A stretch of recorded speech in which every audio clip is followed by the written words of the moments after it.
Let's talk some Premier League clubs transfer wish list. All right. It's the holiday time. This is the time where you can ask Santa, hey, I would love a $80 million transfer of my favorite player on this other team so that I can help my club succeed. So let's go with a couple Premier League clubs. Let's start with Arsenal.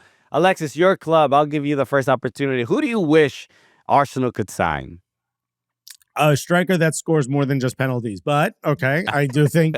Wait, what's wrong with this? This ain't good enough? I think Yildiz is doing the a great job. celebration is good enough. You need someone that pulls defenders out of the way so our more skilled players can score. And I think he's doing a great job of that. And also, I'm going to give him time. So I'm not going to sit here and say that they should sign Semenyo or a top striker or anything like that. I'm going to go with Kenan Yildiz. Yildiz is one of those players that Arteta has kind of always had on his list. He's always been rumored, especially now that he's doing a lot better. He's getting more minutes. I think it's the type of player that Arteta will love to sign. My biggest problem is I feel like the Eze signing kind of clears the room for having a guy like Yildiz in there. And I'm not necessarily sure they're really going to make a big splash in the January transfer window unless a massive injury happens. I'm just kind of sitting back saying nothing really will happen, and maybe like a loan. Maybe they get Yildiz on a loan the same way like João Felix was loaned out to everybody for a while. Maybe something like that. Man was I can't see around, really happening, bro, like a cigarette, like a blunt, bro. Hey, you have your fun when you're young. You know what I mean? Go get blown out. But I think maybe a Yildiz, maybe Vinny. Maybe Vinny. All right. I mean, these are big. Yildiz to Vinny is quite a leap. All right. Kind of all similar. They can kind of play all along the front. Okay. For me, Arsenal, I think a cool signing for them, which has been rumored for a while, but Rodrygo of Real Madrid. I think a solid winger on the opposite end. I know you have Noni Madueke. You have sometimes Trossard. You have Martinelli, but Rodrygo, who could play striker potentially as well, would be. I mean, I think Arsenal are missing that a little bit of a threat because, especially now, teams are not that they know how to play them, but they're playing them. We saw against Everton. They're low block, really make it. Don't let them have a lot of fun at the top of the box and move the ball around too much. And but having a attacking threat that could attack players 1v1 or even 2v1 or whatever, I think that's something they could use without a doubt. So, but they're a team that don't have a lot. They don't have a lot of problems. They don't have a lot of issues that they need to they're resolve. So deep right now. I mean, if you want another black jacket from Mikel Arteta, what do you need in January? All right, how about Manchester City? I'll go first. I think their main issues are defensive and kind of just like. We could use a little bit more speed and athleticism, I think, because they're getting beat on counters a little bit too much. And again, it's not like a huge issue, a huge drop off. They're still Manchester City, but I think Mark Gahey of Crystal Palace would be a good move if they could get him to join Manchester City. So I like defensive. What I like about Mark Gahey is he presents that stonewall British defender. All business. All business. All business. Dude, Guardiola likes having give me one Brit. You know what I mean? Give me one Brit that everyone can associate with.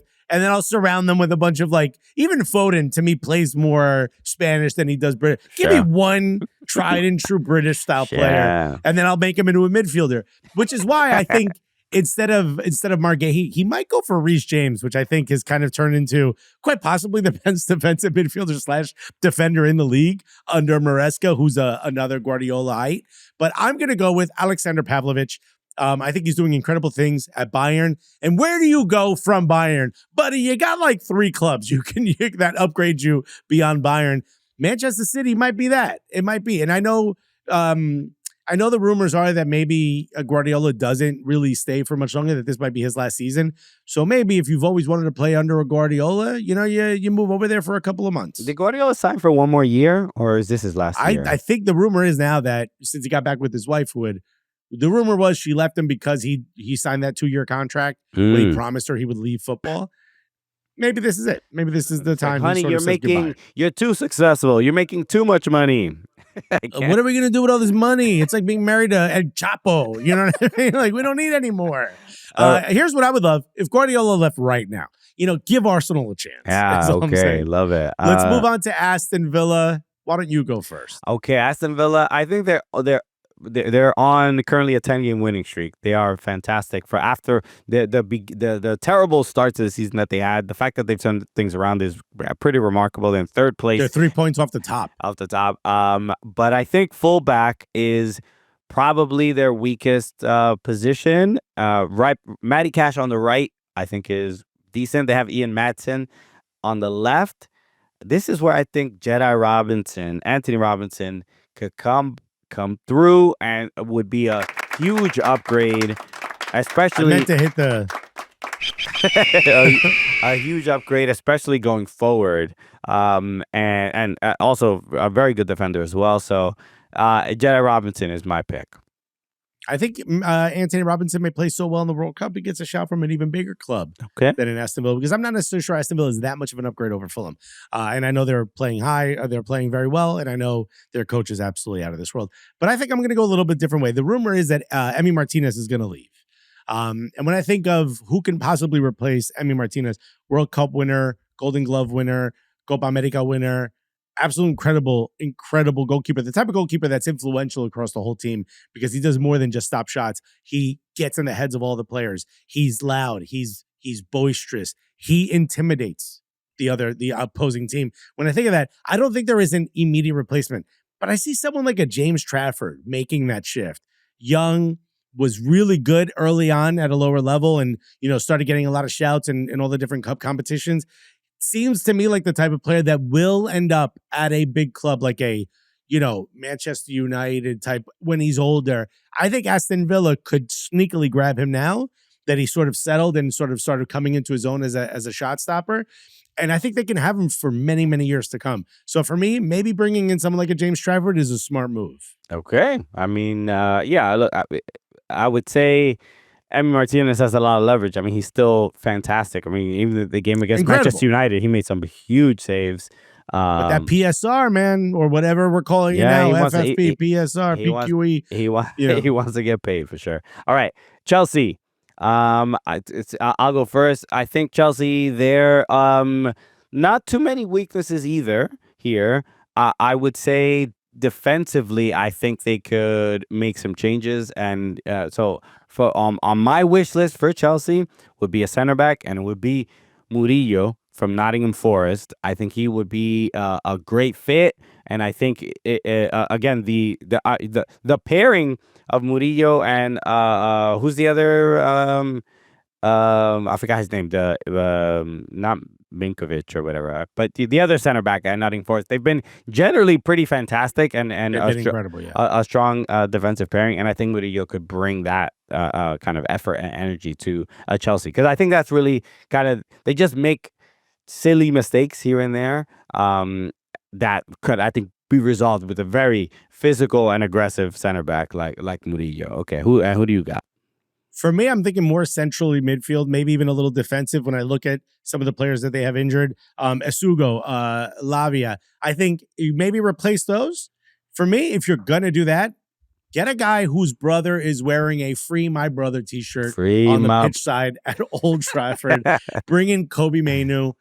Clearly, he's in the outs. He's not part of or really considered a major part of what Amram doesn't say he's on the outs. He just says, hey, stay. You have to work hard. Bruno Fernandes is in your position. Oh, blah, blah, blah, over and over and over. And he just... Well, until Bruno gone, bro, you ain't winning. Yeah. You ain't winning that competition. You got to try real hard. And I'm thinking maybe just as a loan. I don't know if you would loan him out to Chelsea. That doesn't make a ton of sense if you're competing. It doesn't sound like Amram wants to let him go. No, it doesn't. But Kobe wants to play. That's the problem. So if you're Kobe Mainoo, I don't forget how to pronounce his first name. Pronounced Kobe. If you're Kobe Mainoo, maybe Chelsea is like a little bit of a lifeline for you, and maybe you can get a loan there and at least get some minutes and impress Ruben Amorim on your way back to Manchester United. You know what? I'll adjust it for you. Semenyo, a nice little loan to Everton Football Club would be lovely. What are the odds you would want that? Incredible. I think it would be great. All right. Speaking of Liverpool. Everton, Liverpool right across the way there. I'm going to go first because I don't think mine is actually going to happen because they've already spent a gazillion dollars on strikers. Mhm. But, buddy, Isak just broke his leg. Bring in Antoine Semenyo. What's stopping you now, bro? You're already out. You're already past your limits on all your credit cards. Go out and get another one, okay? Right. Or what do you guys call them? You guys have your Revolut cards out there? You know what I mean? Your Monza? Go get your little Monza card and go buy Antoine Semenyo. Everybody else wants him. Why not? And then what you can do is when Isak gets healthy, sell him. Someone will buy him. Not for what you paid, but someone will buy him. Okay, not bad. I similarly, because of the injury to Isak, I think this is a more practical approach, but a proven Premier League scorer.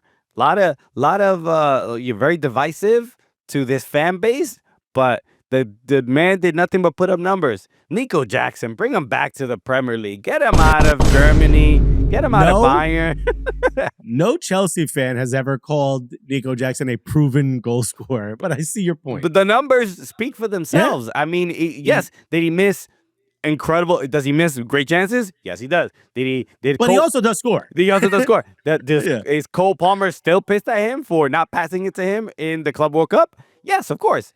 But they end up winning the Club World Cup anyway. And so Nico, I think at a discount, Nico Jackson's he's not going to be playing much. He's not playing much out in Bayern might not even notice he's missing. So bring him back. I think that would be a good move. All right, and our final team, Manchester United. Now you just mentioned a player that has already been rumored. Manchester United just played against Bournemouth. And even throughout the whole game, even the announcer was like, "This is an incredible scouting session for Amorim to look at Antoine Semenyo up close." This is as far as Manchester United's wish list. Semenyo is a player who I saw him in the Premier League Summer Series, played against Everton at MetLife Stadium, and the first thing I said when I saw him, I was like, this is one of the greatest Premier League players I've ever seen. And again, we don't get to see the Premier League week in and week out in person. So we see it on TV, but we don't necessarily grasp how good or athletic or how technical the players are. Antoine Semenyo has it all. He is a speed demon, incredibly technical, so strong. He was pushing players off of him easily. They were bouncing off him. Semenyo would be he has like a 60 million release clause or something.